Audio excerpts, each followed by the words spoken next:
Good morning and welcome to another Fast Tracks webinar. This is a weekly event we do every Friday at 9 a.m. Central, 10 a.m. Eastern, where we go over various topics of the Fast Track software. You can see these events if you go to our website, goftx.com, and you choose the FTx Lifeline tab at the top of the screen. If you scroll down halfway down this page, you'll see the webinar button. Choose that. And this page will have a list of all of our webinars. You can sign up for the newsletter, which notifies you of upcoming webinars and Fast Tracks news by choosing this button, and then see all of our previous webinars by choosing that View Recording button below each webinar. To sign up for new webinars, just go to the very bottom of the page, and there's the Register buttons. That will remind you when that webinar is going to be played. Today, we're going to be looking at utilizing pricing exceptions in retail. Now, to fully understand pricing exceptions, we need to understand price book zones. So first and foremost, let's go to Corporate Mode in Director, and we'll go over price book zones and how that functionality works. So we go to our Maintenance module, and we will choose the Price Book Zones tab, and this will give us a list of our price book zones. So what a price book zone is think of that as a set of cost and price for your items. So every item has a cost and a price. If you have one zone, which I do here, I have one set of cost and price per item. If you have two zones, then you have technically two different costs and price for each item. Those costs and price could be the same, or they could very well be different, like in most scenarios. You can have as many price book zones as you need, because price book zones are used for your stores, because stores get assigned to a price book zone. So you could have, in this scenario that I have here, I have 3 stores that are assigned to the same price book zone. But if each store had different costs and different pricing, due to them being in different states or purchasing from different vendors, different methods, then each store could have, theoretically, a price book zone for themselves. Now, if I have 10,000 items, 5,000 of those items could share the same cost and price across each zone, and 5,000 could be different. Or 9,999 could be the same, and one could be different. As long as you have that difference, that potential difference in there, it's worth having a separate price book zone, because it's not much harder to manage, and you're getting accurate cost, accurate prices, and accurate margins. So in this scenario, like I said, we have 3 stores, and we have one price book zone. So that means these stores share the same cost and same price. Well, what if these stores, they're in different parts, different cities, and each store has a competitor, whether it be across the street or down the road? What if that competitor runs a special and they carry the same items as you do, and they're undercutting you? How would you combat that? Well, due to the stores selling the same items and the stores sharing a price book zone, if you change that item's cost or price in your price book, it's going to change it for all 3 stores. You may not want that to occur.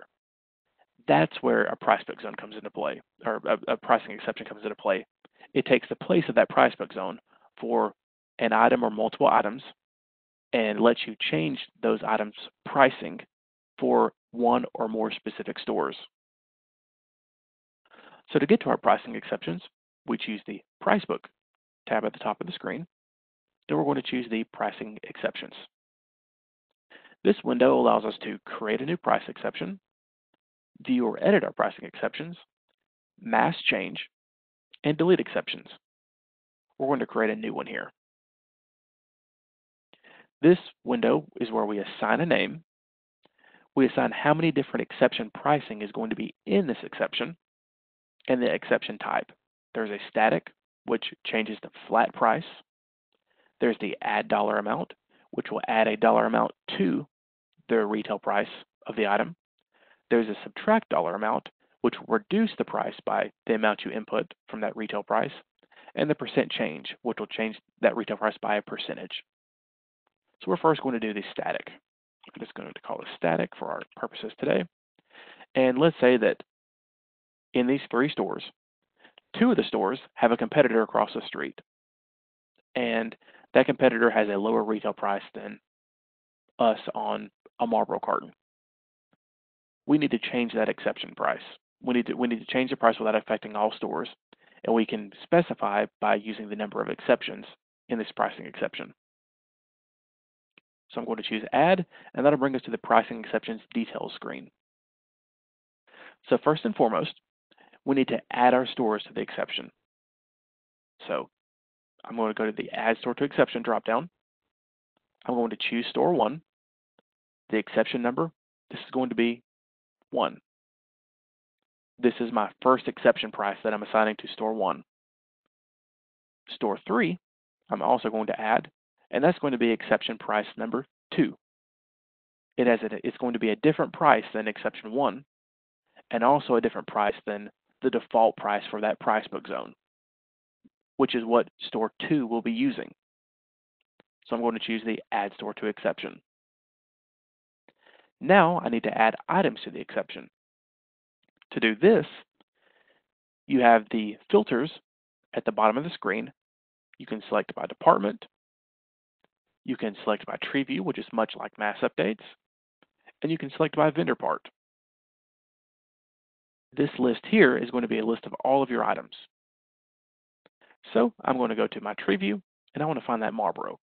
So I'm going to go to my tobacco and my major carton and my Marlboro, and I'm going to do a Marlboro red, and let's do this red box.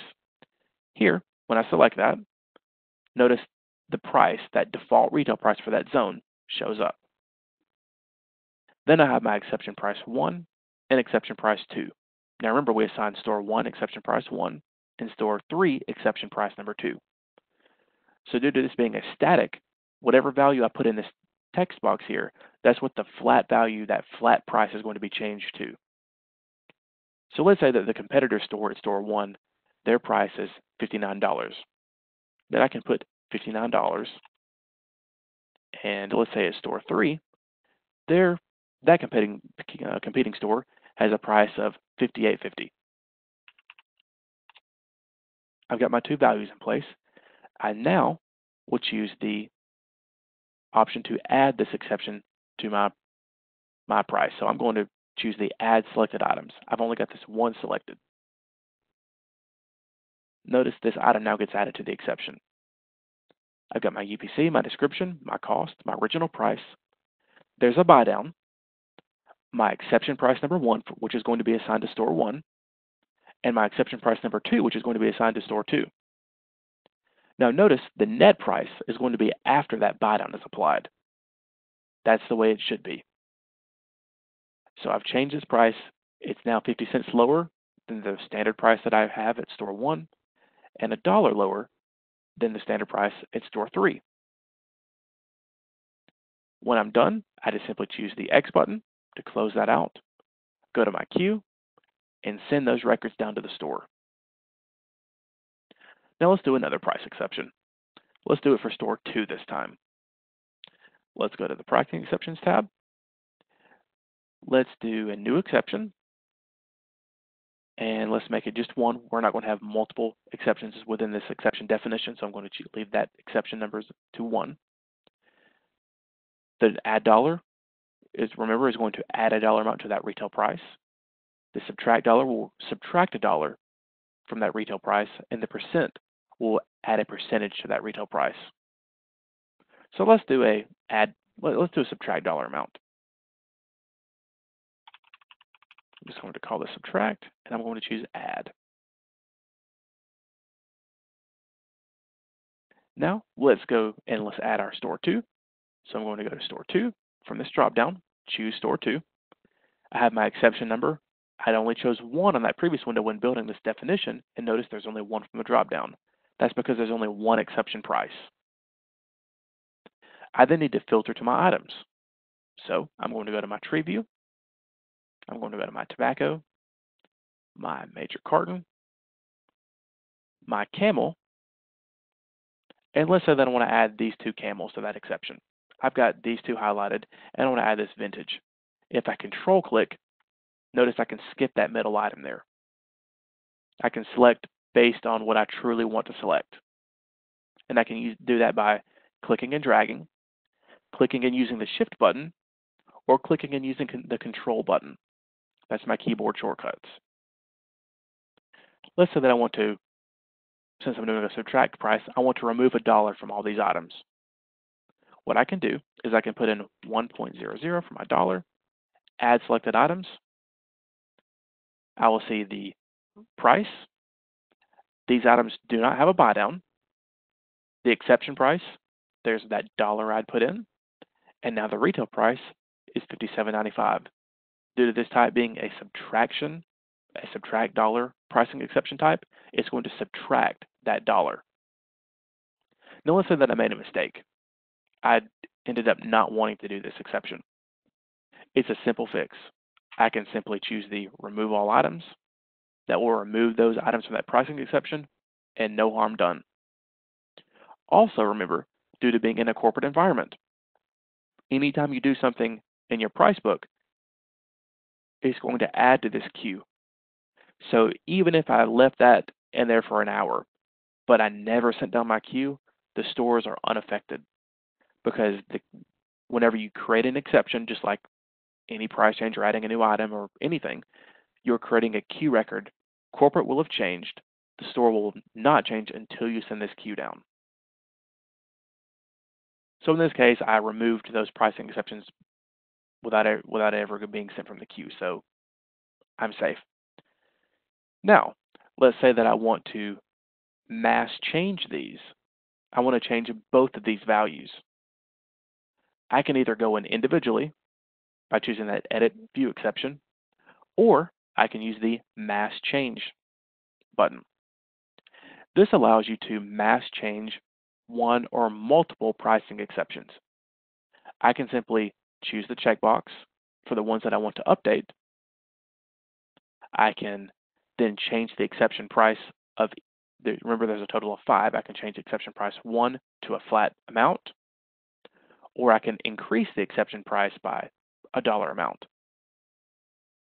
There's an option for the exception potential values 1 through 5, because you can choose 1 through 5 exceptions per pricing exception definition that you create. You can also add stores to exceptions. I can choose this checkbox to add a store. I can choose a store that I'd like to add to that exception, and then what exception number should this store be assigned to. So if I chose to add store 2 to the static, the very first exception we had made, remember there was 2 exceptions in there. I can say I want to add store 2, and I can assign it to that price that I had set for store 1, which was exception 1, or store 3, which was exception number 2. When done, I just simply choose that Update Selected Exceptions, and that will then add store 2 to, in this case, exception number 1. Exceptions is a very powerful way to manage your pricing to make sure that you don't get undercut. You can change market share. You just have the power and flexibility of changing those retail prices without affecting other stores in your price book zone. Because not every time you change a price book zone's price, it's going to affect all stores, and you may not want that. This is the way to get around that. It's a powerful tool to make sure you can micromanage your pricing and make sure that competing stores around you, you are not losing that price war. All right, so I hope everybody learned something today. Once again, to see these webinars, simply open a web browser, go to goftx.com, and choose that FTX Lifeline tab at the top of the page. Scroll down about halfway down the page to the webinar button. Choose that. And this page will give you a listing of all of our previous webinars, where you can choose that View Recording button to view that recording. Sign up for our newsletter, which lets you get notified of upcoming webinars and other Fast Tracks news, such as software updates. And then sign up for the upcoming webinars at the bottom of the page, which would send you a reminder whenever that webinar is about to start. If you have any feedback or suggestions on future webinar topics, let us know at info@goftx.com. If you have any questions regarding this topic or previous topics, let us know at websupport@fasttrackspos.com or by phone at 256-319-3470, option 1. I hope you learned something today, and if you have any questions, once again, let us know. And I hope everybody has a great weekend, and we'll see you next week. Thank you.